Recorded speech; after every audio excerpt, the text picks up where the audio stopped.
Captain Jake Morrison stood at the wide viewing window of the exploration ship New Horizon, watching the distant stars that had once seemed so welcoming. 50 years had passed since humanity walked away from the Galactic Council, and Jake was leading one of the final human missions in what used to be called Council Space. The irony was not lost on him that they were here to clean up their own mess, gathering the last of their research equipment and closing down monitoring stations that nobody else wanted. The bridge hummed with quiet activity as his crew ran final scans of the Kepler 442 system. This had been one of humanity's proudest discoveries back when they still believed they had a place among the stars with other species. Now it was just another empty system they were leaving behind, another reminder of dreams that had been crushed under the weight of galactic politics. "Captain, you might want to see this," called Dr. Pete Reynolds from his station. Pete had been with Jake for 15 years, ever since the withdrawal began in earnest. He was one of the best xenobiologists humanity had produced, though. The council had never bothered to acknowledge his work. "I'm picking up some unusual readings from the outer system." Jake moved to Pete's station and studied the data scrolling across multiple screens. Energy signatures that seemed familiar yet wrong somehow, scattered across 3 different asteroid belts, like breadcrumbs left by something that did not want to be followed. "What kind of readings?" "That's the problem," Pete said, adjusting his glasses as he worked. "They match patterns in the Council's historical database. But according to their records, the source was eliminated over 2,000 years ago. The Devourers, they called them. Supposed to be completely extinct." The name sent a chill down Jake's spine. He had read about the Devourers during his academy days, back when humans still had access to the full Council archives. Ancient monsters that consumed entire worlds, turning everything they touched into fuel for their endless expansion. The stuff of nightmares that supposedly belonged to a distant past. "Could be equipment malfunction," Jake suggested, though he did not believe it himself. Pete's equipment was always perfectly calibrated. "Run the scans again?" As Pete worked, Jake's mind drifted back to the day everything changed. He had been a young lieutenant then, fresh out of the academy and full of hope about humanity's future among the stars. Ambassador Lisa Carter had been preparing for what everyone thought would be a routine council session, discussing humanity's continued integration into galactic society. Nobody had expected what came next. The council session had been brutal. In its casual dismissal, High Chancellor Vextar of the Zalkari Empire had barely looked up from his datapad when he declared humanity a minor species with limited evolutionary potential. The Mandorian representative had been even worse, suggesting that humans were too primitive for meaningful contribution to galactic civilization. Jake remembered watching the broadcast from the academy, feeling his dreams crumble as council. Member after council member agreed. Humanity was being written off like a failed experiment, their contributions to science and exploration dismissed as adequate but unremarkable. The worst part had been the pity in some of their voices, as if they were putting down a sick animal, Ambassador Carter had maintained her dignity throughout the humiliation. When the council finished their assessment, she had stood slowly and delivered humanity's response in a voice that never wavered. "Earth thanks the council for their evaluation. We respectfully withdraw our application for full membership and will pursue our own path among the stars." The council had barely acknowledged her words. They were already moving on to more important matters, treating humanity's departure like a minor administrative detail. None of them seemed to understand that they were losing something valuable, something that could not be replaced once it was gone. "Captain," Pete's voice brought Jake back to the present. "I've run the scans 3 times. The readings are consistent across all sensors. Whatever left these energy signatures, it's not something that should exist according to council records." Jake studied the data again, noting how the signatures seemed to form a pattern, like scout markers left by an advancing force. "How widespread are we talking about?" "That's what worries me," Pete replied, pulling up a star chart. "I've been checking our records from other systems we've surveyed this year. Similar readings in at least 12 locations all along the galactic rim. If I didn't know better, I'd say something was testing the defenses out there. The implications hit Jake like a cold wave. During their time with the Council, humanity had been assigned to monitor and maintain dozens of ancient warning systems along the galaxy's edge. Boring work that nobody else wanted, keeping old technology running and watching for threats that everyone assumed would never come. After the withdrawal, those systems had been abandoned or turned over to automated programs that barely functioned. Pete, I need you to compile everything we have on these readings. Every system, every signature, every piece of data we've collected in the past 5 years. Jake moved to his command chair and activated the ship-wide communication system. Oh.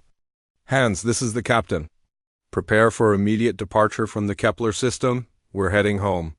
As the New Horizons engines powered up for the long journey back to human space, Jake wondered if they were already too late. The Council had dismissed humanity as irrelevant, but they had never bothered to understand what humans actually did out on the rim. They had been the galaxy's early warning system, the careful watchers who kept ancient threats at bay through patient vigilance and intuitive problem-solving. Now the watchers were gone, and something that should not exist was stirring in the darkness between stars. The Council would learn soon enough what they had lost when they let humanity walk away, but Jake feared the lesson would come at a price too terrible to imagine. Dr. Amanda Foster adjusted the gain on her deep space receiver for the third time that morning, trying to filter out the background noise that had been getting worse over the past few months. Her research station on the edge of human territory was one of dozens that monitored galactic communications, keeping humanity informed about events in the wider galaxy, even though they were no longer welcome participants. 25 years had passed since humanity's quiet departure from Council. Space and the galaxy had moved on without them. The Galactic Council had grown fat and comfortable under the leadership of High Chancellor Vexstar, whose Zelkari Empire had expanded into 3 systems that humans had once called home. Defense Minister Korth of the Mendorian Collective had been even more aggressive, claiming that abandoned human colonies were unclaimed resources available to anyone with the strength to take them. Amanda had watched it all happen through intercepted transmissions and diplomatic channels that humanity kept monitoring out of necessity. The Council treated former human space like a treasure trove, stripping away the careful research installations and monitoring networks that humans had built over decades. They took what looked valuable and ignored everything else, never bothering to understand what any of it actually did. "Another one's gone dark," called her assistant, Bobby Chun, from across the cramped monitoring room. Bobby was young enough that he barely remembered life under the Council, but old enough to understand what humanity had lost. "That's the 5th deep space beacon this month." Amanda frowned as she pulled up the star charts on her main display.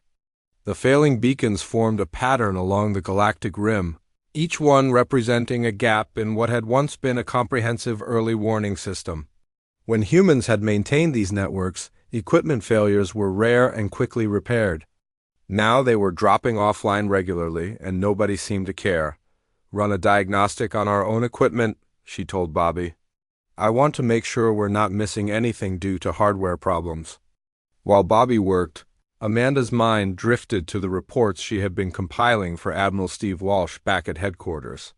Steve was overseeing humanity's construction of their own independent defense network, a project that had grown more urgent as conditions in Council space deteriorated. Unlike the Council's grand pronouncements and bureaucratic delays, human engineers worked with quiet efficiency, building something that would actually protect their people. The irony was bitter. Humanity had been dismissed as primitive and limited. Yet they were the only ones who seemed to understand that defense meant more than just building bigger weapons.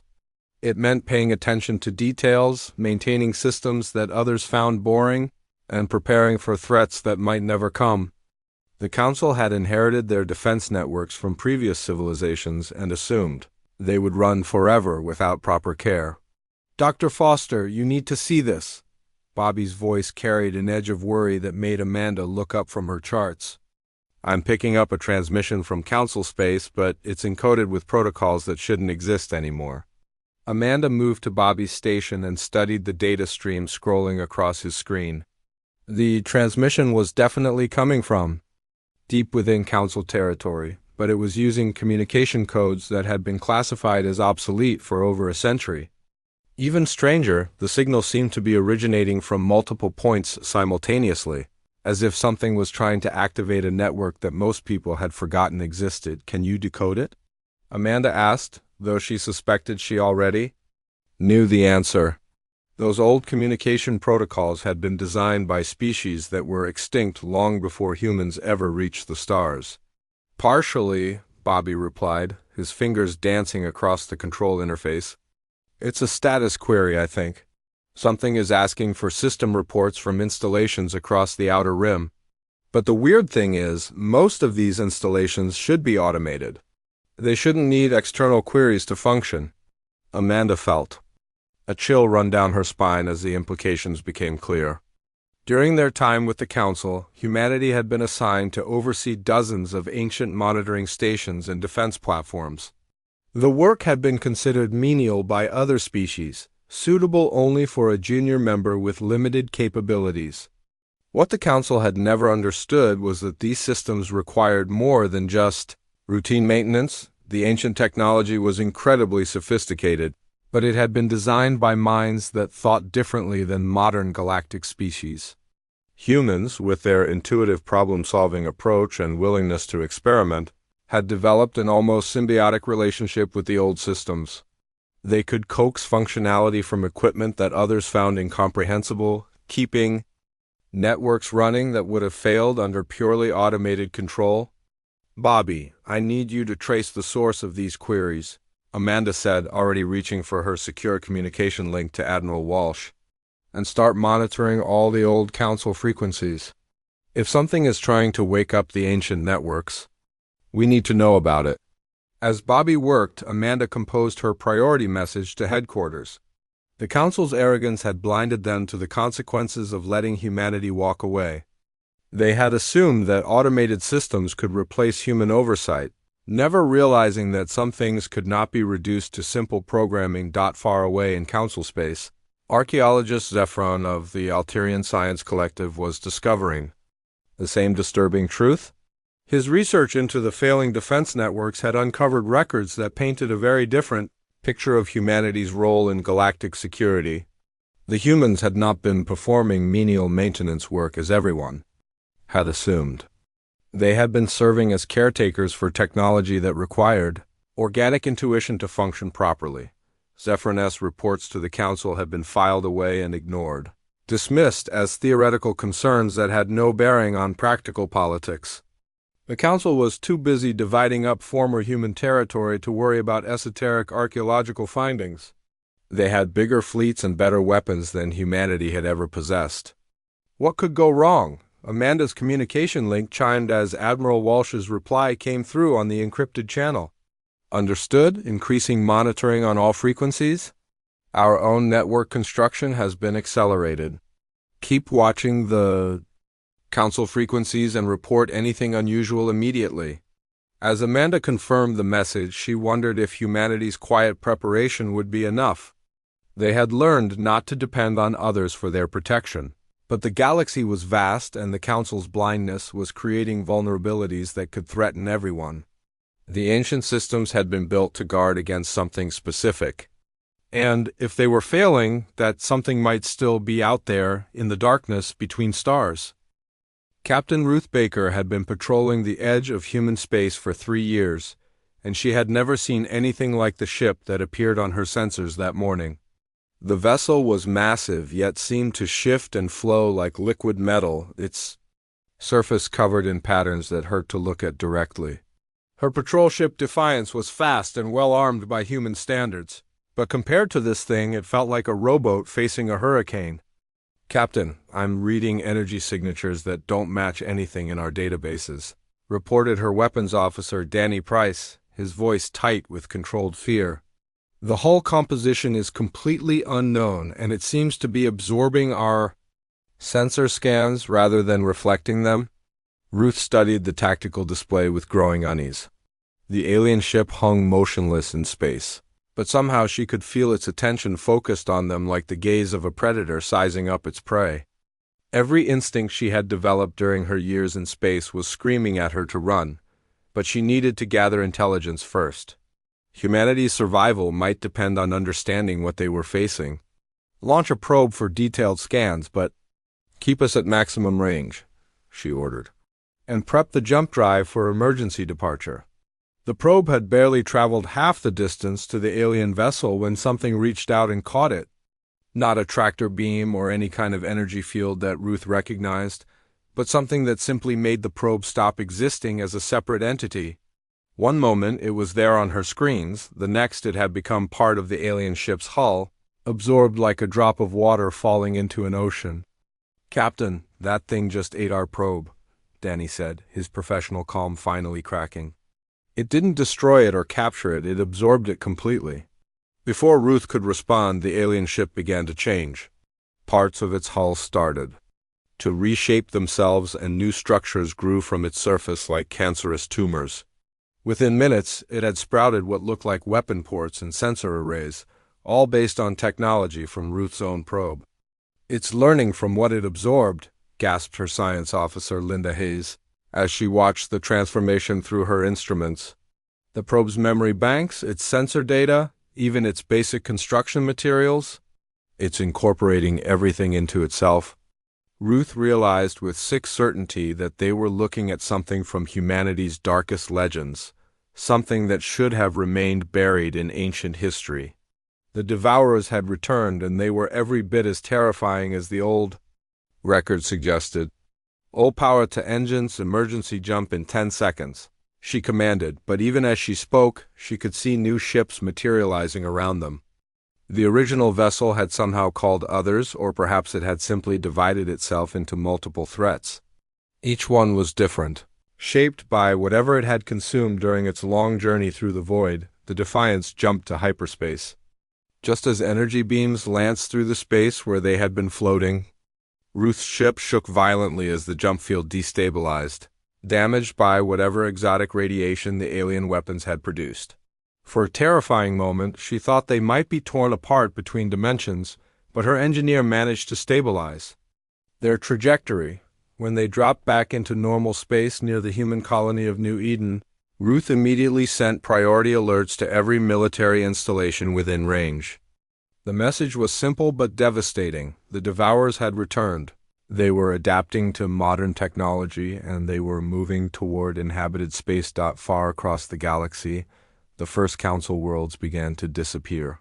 The Rim colonies went dark first, their final transmissions cut off mid-sentence as something consumed them from within. High Chancellor Vexstar received the initial reports with irritation rather than alarm, assuming the lost communications were due to equipment failures or local conflicts. "Probably pirates or system malfunctions," he told Defense Minister Korth during their emergency meeting. "Deploy a patrol squadron to investigate and restore communications." The patrol squadron never returned. Within days, entire systems were going silent, their populations vanishing without trace.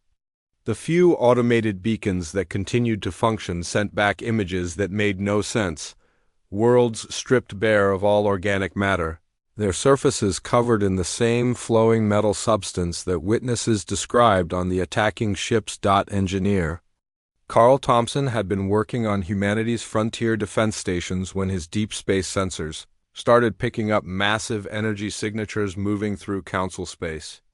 Carl had spent 15 years building and maintaining the early warning networks that protected human colonies, and he recognized the patterns immediately.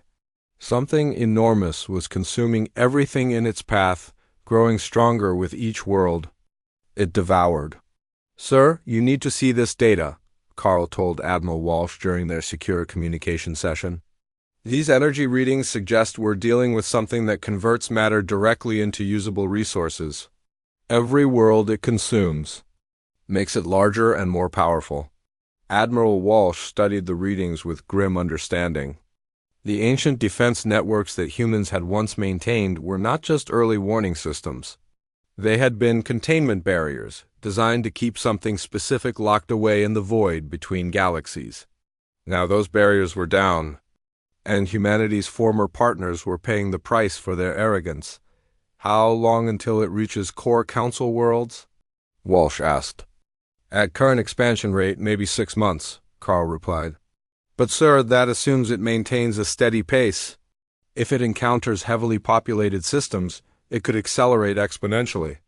The implications were staggering. The council commanded. Billions of lives across hundreds of worlds, all of them now potential fuel for something that grew stronger with every victory. And at the current rate of expansion, the Devourers would eventually turn their attention to human space as well. Back in Council territory, High Chancellor Vextar was finally beginning to understand the scope of the crisis. His fleets were being destroyed faster than they could respond, their own weapons and ships absorbed into the enemy forces. The ancient enemy adapted to every tactic, learned from every encounter, and turned the Council's own strength against them. What had started as isolated system failures was becoming a galactic catastrophe, and the Council's mighty civilization was crumbling before an enemy they had thought was extinct. Director Helen Price was reviewing defensive preparations for the outer human colonies when her secure communication terminal chimed with an incoming priority signal. The origin code made her pause. It was coming through diplomatic channels that humanity had kept open with the Galactic Council. Channels that had remained silent for 50 years. Helen activated the message with growing curiosity and found herself looking at a face she had not seen since her academy days. Ambassador Kethver of the Centauri Union looked decades older than when Helen had last encountered him during the withdrawal negotiations, his usually perfect composure replaced by barely controlled desperation. Director Price, I am transmitting this message with the full authority of the Galactic Council High Command, Kethver began, his voice shaking slightly. We formally request immediate assistance from the Human Colonial Alliance in dealing with a galactic security crisis of unprecedented scope. Helen sat back in her chair, stunned by what she was hearing. The Council was asking humanity for help, the same Council that had dismissed them as a minor species with limited potential. She continued listening as Kethver outlined the scope of the Devourer crisis, his words painting a picture of devastation that grew worse with each system consumed. 43 worlds have gone completely dark in the past 6 weeks, the ambassador continued. Our fleets are being destroyed faster than we can deploy them, and the enemy appears to be learning from every encounter. We have exhausted all conventional military options and require assistance with ancient defense technologies that were previously maintained by human personnel. The message ended with coordinates for an emergency diplomatic meeting and a timestamp showing it had been sent 8 hours earlier. Helen immediately forwarded the transmission to President John Kelly while calling for an emergency session of the Colonial Defense Council within 2 hours. Humanity's leadership was gathered in the secure conference room beneath the Capitol complex on New Geneva. President Kelly looked tired but alert as he reviewed the intelligence reports that had been streaming in since the Council's message arrived. Chief of Staff Mary Sanders sat beside him with files containing everything humanity knew about the Devourer threat. The question is simple, Kelly said as the meeting began. Do we help them after the way they treated us, or do we let them face the consequences of their own arrogance? Admiral Steve Walsh leaned forward in his chair, his expression grim. With respect, Mr. President, I don't think the question is that simple. If the Devourers consume the entire Council territory, they'll have the resources to threaten every inhabited world in the galaxy, including ours. Steve's right, agreed Dr. Amanda Foster, who had been monitoring the crisis from her research station. My analysis suggests the Devourers grow exponentially stronger with each world they consume. The Council represents billions of lives and thousands of worlds. If all that becomes fuel for expansion, we'll be facing an enemy that could overwhelm even our defenses. Mary Sanders opened one of her files and spread images across the conference table. These are the latest intelligence photographs from the combat zones. The Devourers aren't just destroying Council fleets, they're absorbing them completely and using the technology to build new ships. Every victory makes them more dangerous. The debate continued for hours as humanity's leaders wrestled with a decision that could determine the fate of the galaxy. Some argued for letting the Council reap what they had sown, pointing out that humanity owed them nothing after decades of dismissal and disrespect. Others insisted that the threat was too great to ignore regardless of past grievances. Meanwhile, in Council space, the situation was deteriorating faster than anyone had anticipated.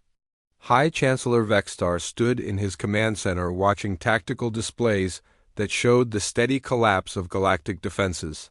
His fleets were being systematically destroyed by an enemy that adapted to every weapon, countered every strategy, and grew stronger with each victory. "Sir, we've lost contact with the Rigel sector," reported his military aide, Commander Thane. "That's 12 systems in the past 48 hours. Vextar studied the strategic map with growing despair. The Devourers had established multiple expansion fronts, each one consuming worlds and converting their populations into raw materials for further growth.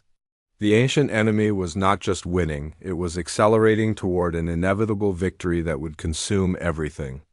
"What about the ancient defense networks?" Vextar asked. "Can we reactivate them?" Commander Thane shook his head grimly. "We've tried, sir. The systems don't respond to our commands. Our technicians believe the networks require some kind of organic interface that we don't understand. The automated protocols we installed after the human withdrawal are completely inadequate." The bitter irony was not lost on Vextar. The humans had been dismissed as primitive, yet they had possessed some intuitive understanding of ancient technology that more advanced species could not replicate. Their patient maintenance work had not been menial labor but a crucial symbiosis that kept the galaxy's defenses functional. Back on New Geneva, President Kelly finally called for a vote on humanity's response to the Council's plea. The debate had revealed the complexity of the situation, but the conclusion was unavoidable. The Devourer threat was too great to ignore, regardless of past grievances. "We help them," Kelly announced after the vote was counted. "But we do it our way, on our terms. We're not rejoining the Council or submitting to their authority. We help because it's the right thing to do and because our own survival depends on stopping this threat." Mary Sanders nodded and began outlining the response strategy. "Limited assistance, carefully controlled. We don't reveal the full extent of our capabilities or put our people under Council command. Small teams, specific objectives, minimal exposure." Helen Price was chosen to draft humanity's formal response to the Council's plea, a message that would be diplomatic but firm. Humanity would help, but as an independent ally rather than a subordinate species begging for acceptance. The galaxy was about to discover what they had really lost when humanity walked away, and the lesson would come at the darkest hour when hope seemed lost. Lieutenant Commander Ben Ross crouched behind the twisted remains of a monitoring station on the dead world of Kepler 438b, his small team working quietly to restore power to systems that had been dark for decades. The planet's population had been evacuated just hours before the Devourers arrived, but the ancient defense network node buried beneath the surface was too important to abandon. Ben's team consisted of only 6 people, but each one was a specialist in coaxing life from technology that others had given up for dead. They moved through Council space like ghosts, appearing where they were needed most and disappearing before anyone could ask questions. This was humanity's response to the Council's desperate plea for help, not grand fleets or dramatic rescues, but quiet competence applied where it mattered most. "Network Junction is responding," whispered Sergeant Lucy Kim as she interfaced with the ancient control systems. "But it's been damaged by automated repair attempts. Someone tried to force a connection using modern protocols." Ben nodded grimly as he studied the readouts on his portable scanner.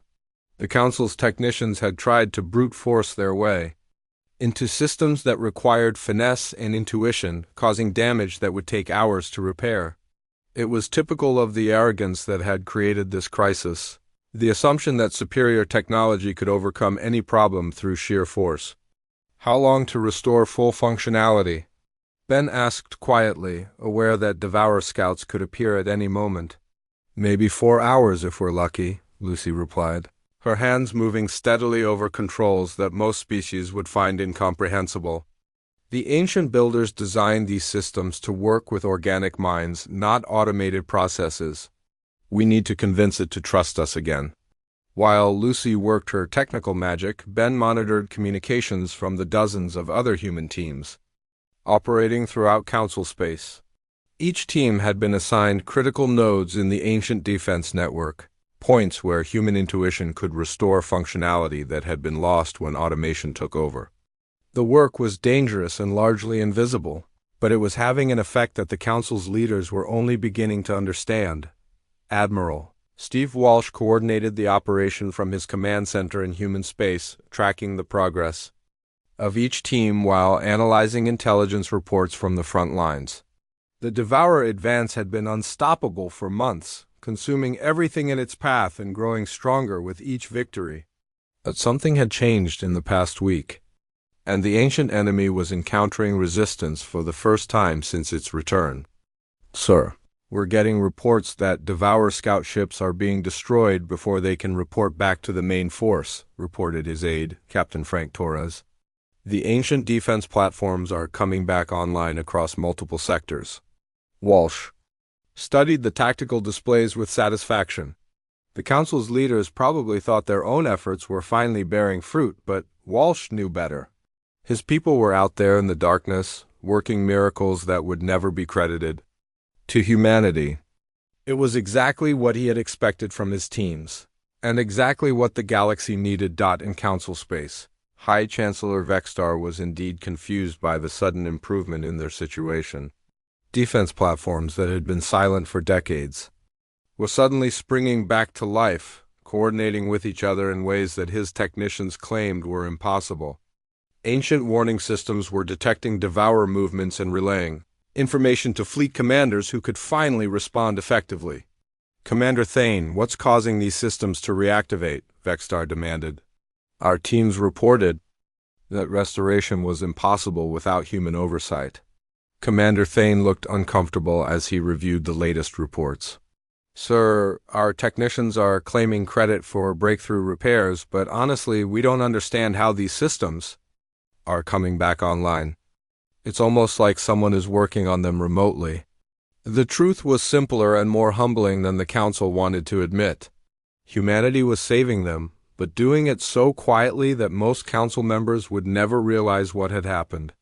Human teams were repairing decades of neglect and incompetence, restoring networks that their former partners had dismissed as obsolete. Back on Kepler 438b, Ben's team finished their work just as Devourer energy signatures appeared at the edge of the system. The ancient defense platform they had restored immediately came online, its weapons charging with power that had been dormant for 50 years. The attacking ships found themselves facing coordinated resistance that anticipated their every move and countered their adaptive abilities. "Platform is fully operational and networked with adjacent nodes," Lucy reported with quiet pride. "The Devourers won't be able to penetrate this sector without taking heavy losses." Ben smiled as he watched the enemy ships retreat, their scout mission a failure. This was how wars were really won, not through grand gestures or dramatic speeches, but through competent people doing difficult work in dangerous places. The galaxy would never know about this victory, but it was no less important for its invisibility, the pattern repeated across dozens of systems, as human teams quietly restored the ancient defense network to full functionality. The Devourer advance, which had seemed unstoppable just weeks earlier, suddenly found itself facing resistance that grew stronger with each encounter. The ancient enemy had expected to face a broken and demoralized galaxy, but instead encountered defenses that had been quietly rebuilt by hands that understood their true purpose. Ambassador Lisa Carter, now elderly but still dignified, received the Council's formal apology in her office on New Geneva. High Chancellor Vexstar appeared on her screen looking decades older than when she had last seen him, during humanity's withdrawal 50 years earlier. "Ambassador Carter, on behalf of the Galactic Council, I offer our sincerest apologies for our past treatment of humanity," Vexstar said, his voice heavy with exhaustion and regret. We now understand the critical role your people played in maintaining galactic security, and we humbly request consideration for renewed diplomatic relations." Lisa listened with the same quiet dignity she had shown during humanity's darkest hour with the Council. When Vexstar finished speaking, she inclined her head graciously, but firmly. "The Council's apology is accepted, High Chancellor, but humanity's path remains separate from yours. We have found our purpose among the stars, and it does not require recognition or membership in any organization." As the communication ended, Lisa looked out at the stars that had become humanity's true home. They had learned to be guardians rather than members, protectors rather than politicians. The galaxy was safer because humans watched over it quietly, and that was reward enough for those who understood that true strength came from service rather than recognition.